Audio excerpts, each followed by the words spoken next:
This book is The Fire of the Stars, the life and brilliance of the woman who discovered what stars are made of.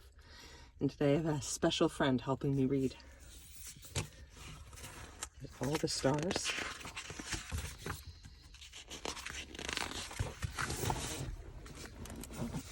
Wrapped in a blanket of sparkling space, an unformed star waits for its bright future to begin.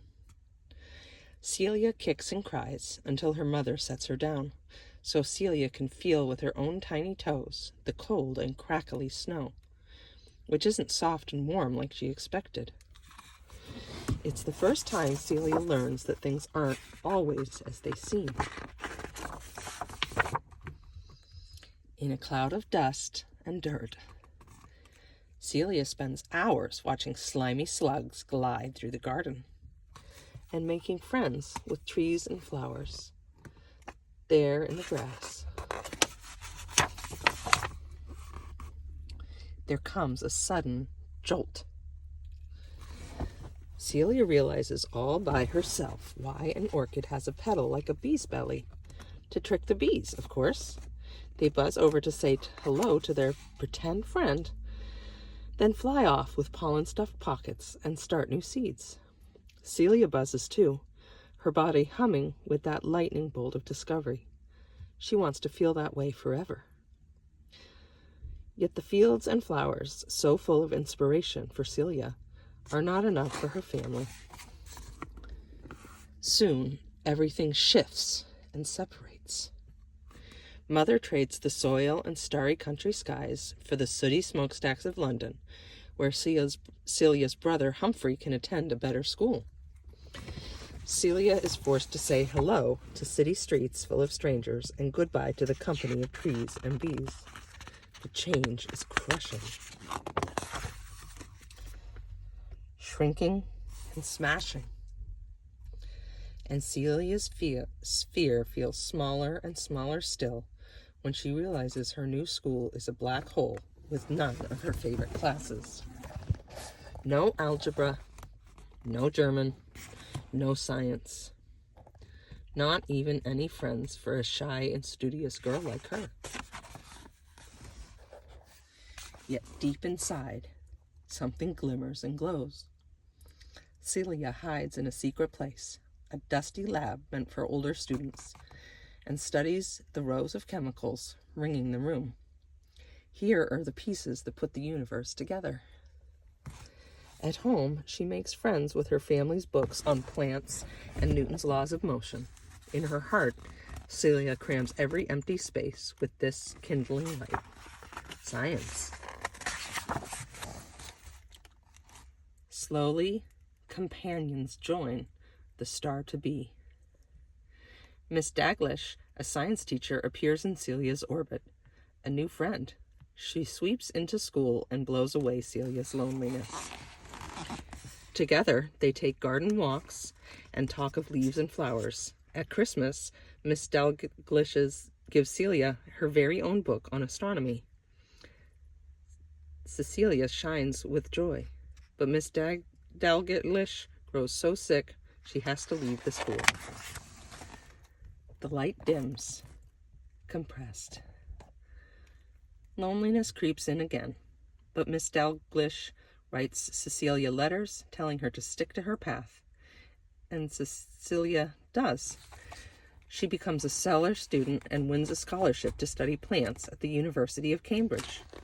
She chases new ideas like butterflies, yearning to feel that lightning bolt of discovery again. Yet her teachers want her to learn only the facts, to notice nothing new. Bottled up, the energy of her mind has no escape. But it doesn't disappear. Heat builds up deep inside, pressure growing, never slowing until Cecelia hears a talk by astronomer Arthur Eddington. His work is an incandescent combination of astronomy and physics, a brand new field to study, astrophysics. Cecelia feels the jolt, that lightning bolt again, and her brain buzzes with the possibility of new things just waiting to be discovered. From memory, she scribbles down every word Eddington said. Then she switches her studies to physics. In physics class, Cecelia is the only woman in a galaxy of men. The professor and the other students tease her. Cecelia shrinks, but she won't be stopped. And by graduation day, she's fully formed. A star. A scientist, ready to unlock the mysteries of the universe. So when she learns Cambridge has no place for a woman astronomer, she forms another plan. A boat ticket, a trunk filled with all her belongings, and a job in America. Cecelia is now ringed by a circle of real friends at the center of a new solar system. Other women working in astronomy at Harvard. Cecelia spends hours in the observatory studying the star ingredients, wondering what stars really are. Are they made of the same stuff as Earth, as so many scientists think, or something else entirely? But they keep their recipe secret. As the months pass, Cecilia's hopes of solving the mystery shatter and shrink. There she is in the observatory, looking at the stars. The heat grows. The observatory director asks her to write up her results. She's not ready. Not yet. But deep inside her, something glimmers and glows.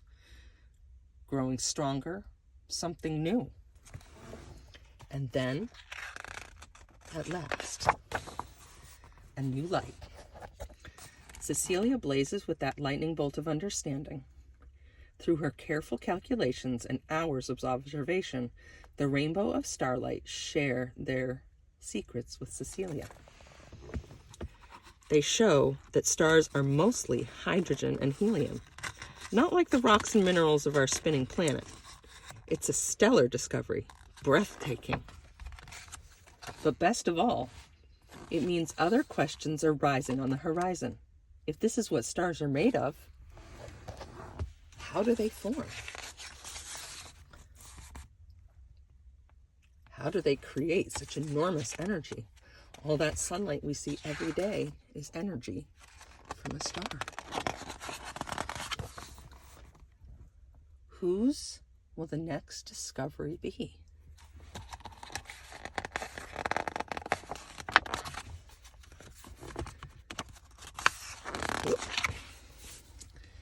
Cecelia Payne, the science superstar. The reward of the young scientist is the emotional thrill of being the first person in the history of the world to see something or to understand something. Cecelia Payne Gaspachkin. In 1925, when she was just 25 years old, Cecelia Payne discovered the exact recipe for what makes the stars. She was the first person to know. Since ancient times, men had guessed that the earth and sun were made of the same ingredients. But how could they determine how much of each ingredient the stars contained? Cecelia found a way. For her thesis, she studied star rainbows, known as spectra, preserved on thousands of glass plates at Harvard. Spectra are created by passing starlight through a spectroscope, which separates light into bands of color from red to violet. You might see a similar rainbow when sunlight shines through your window at just the right angle. Each star's spectrum is cut by a series of dark lines created when atoms absorb light. By examining how light or dark lines appear, Cecelia was able to calculate the temperatures of different stars and determine how much of each element they contained. Her results stunned the astronomers of her time, who thought that the composition of the stars was similar to that of Earth. Yet stars are far different. Mostly hydrogen and some helium, with only a sprinkling of Earth-making elements. In fact, hydrogen and helium are the most common elements in the entire universe. At first, even Cecelia couldn't believe what she had found. But other astronomers soon arrived at the same conclusion. Cecilia's findings paved the way for astronomers to learn how stars burn bright. Today, we know their power comes from slamming together hydrogen atoms, creating helium, and releasing tremendous energy. Cecilia's results also laid the groundwork for much of what astronomers know about how stars are born, grow old, and die. As a woman working in science, Cecelia often found her path difficult. She didn't look like other scientists of her day. They were mostly men. But Cecelia proved not only what makes a star, but also what makes a star scientist. Curiosity, passion, hard work, and belief in oneself.